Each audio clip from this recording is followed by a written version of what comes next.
Hello, మనం ఈరోజు 7 గురించి మాట్లాడుకుందాము. న్యూమరాలజీలో 7 అంటే కేతు.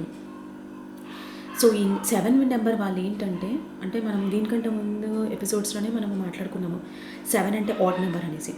1, 3, 5, 7, 9 ఇవన్నీ ఆడ్ నెంబర్స్. 1 కేటగిరీకి ఎవరెవరు వస్తారంటే, ఎవరైతే 1లో పుట్టారో వాళ్ళు వస్తారు, ఎవరైతే 10లో పుట్టారో వారు వస్తారు, ఎవరైతే 19లో పుట్టారో వారు వస్తారు, అండ్ ఎవరైతే 28లో పుట్టారో అందరూ 1 కేటగిరీకి వస్తారు.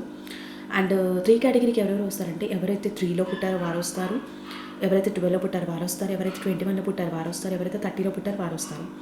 అండ్ 5 వచ్చేసేసి ఎవరైతే 5లో పుట్టారో వారు 5 కేటగిరీకి వస్తారు, అండ్ ఎవరైతే 14లో పుట్టారో వారు కూడా 5 కేటగిరీకి వస్తారు, అండ్ ఎవరైతే 23లో పుట్టారో వారు కూడా 5 కేటగిరీకి వస్తారు. అండ్ నెక్స్ట్ వచ్చేసి 7, ఎవరైతే 7లో పుట్టారో వారు 7 కేటగిరీకి వస్తారు, ఎవరైతే 16లో పుట్టారో వారు 7 కేటగిరీకి వస్తారు, అండ్ ఎవరైతే 25లో పుట్టారో వారు కూడా 7 కేటగిరీకి వస్తారు. అండ్ 9 కేటగిరీకి ఎవరెవరు వస్తారంటే, ఎవరైతే 9లో పుట్టారో వారు వస్తారు, అండ్ ఎవరైతే 18లో పుట్టారో వారు కూడా 9 కేటగిరీకి వస్తారు, అండ్ ఎవరైతే 27లో పుట్టారో వారు కూడా 9 కేటగిరీకి వస్తారు. సో ఇవన్నీ ఆడ్ నెంబర్స్ అండి. సో ఇప్పుడు మనము 7 కేతు గురించి డిస్కస్ చేద్దాము. కేతు అంటే జనరల్గా ఏంటంటే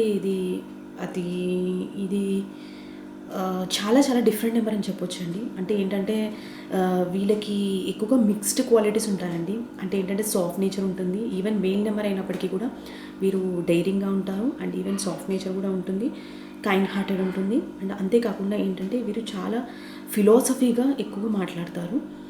అండ్ వీరేంటంటే వీరికి ఎక్కువగా దైవభక్తి అండి. దేవుడు అంటే వీరికి విపరీతమైన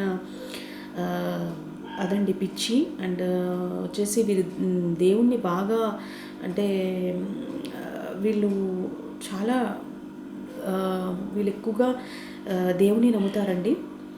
అండ్ నెక్స్ట్ వచ్చేసేసి ఎక్కువగా పద్ధతులు అవన్నీ ఎక్కువగా పాటిస్తారండి.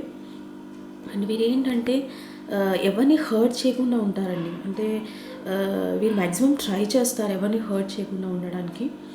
అండ్ ఇప్పుడు ఇన్ కేస్ వీరి ఎనిమీస్ కూడా వచ్చి వీరిని హెల్ప్ అడిగితే వీరు కంపల్సరీ హెల్ప్ చేస్తారండి. సో అంత కైండ్ హార్టెడ్ ఉంటుందండి. అంటే ఈవెన్ దో ఇది మెయిన్ నెంబర్ అయినప్పటికీ కూడా మీరు అబ్బాయిల దాంట్లో కూడా మీరు చూసుకున్నట్టయితే వీరు ఎవరికి హామ్ చేయరండి. అండ్ మ్యాక్సిమం ట్రై చేస్తారు వేరే వాళ్ళకి హెల్ప్ చేయడానికి.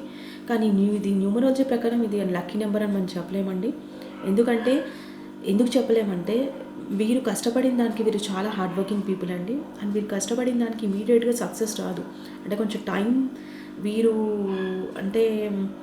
అనుకున్నంత తొందరగా సక్సెస్ రాదు. సో వీరు కొద్దిగా ఆ విషయంలో వీరు కొద్దిగా డిప్రెషన్కి వెళ్తారండి. అంటే ఏంటంటే వాళ్ళు కష్టపడిన దానికి ఇమీడియట్గా సక్సెస్ రావాలనుకుంటారు. సో అదేంటంటే ఇమీడియట్గా సక్సెస్ రాకపోయేసరికి వీరు కొద్దిగా డిప్రెషన్కి వెళ్ళిపోతారు. అండ్ వీళ్ళ దాంట్లో బ్యాడ్ క్వాలిటీస్ అంటూ ఏమి ఉండవండి. వీళ్ళ దాంట్లో మోస్ట్లీ ఆల్ పాజిటివ్, వీళ్ళు చాలా పాజిటివ్గా ఆలోచిస్తారు. అండ్ నెక్స్ట్ వచ్చేసి వీరు ఎక్కువగా సూపర్స్టిషియస్ అండ్ దేవుని నమ్ముతారు. అండ్ వీరేంటంటే వేరే వాళ్ళని మ్యాక్సిమం అయితే ట్రై చేస్తారండి హర్ట్ చేయకుండా ఉండడానికి. అండ్ ఈ 7 నెంబర్ వాళ్ళు ఏంటంటే ఎక్కువగా మనం చూసుకున్నట్టయితే వీరు మ్యాక్సిమం ప్రాక్టికల్ పీపుల్ కాదని మనం చెప్పొచ్చు. అండ్ నెక్స్ట్ వచ్చేసేసి వీరు మ్యాక్సిమం అంటే మనం అబ్జర్వ్ చేసినట్టయితే వీరు ఏంటంటే కొద్దిగా ఫీమేల్ క్వాలిటీస్ ఎక్కువగా వీళ్ళ దాంట్లో చూడొచ్చు.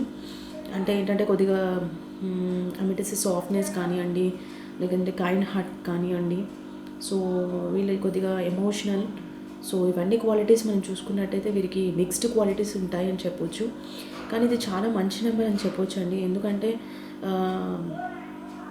ఎవరిని హర్ట్ చేయకుండా ఉండడం, ఎక్కువగా దేవుణ్ణి బిలీవ్ చేయడము. సో ఇవన్నీ చాలా మంచి క్వాలిటీస్ వీళ్ళ దాంట్లో మనం చూడొచ్చండి. సో మనం ఈరోజు కొన్ని విషయాలు 7 గురించి మాట్లాడుకున్నాం కదండి. మరికొన్ని విషయాలు 8 గురించి మాట్లాడుకుందాం నెక్స్ట్ ఎపిసోడ్లో. Thank you.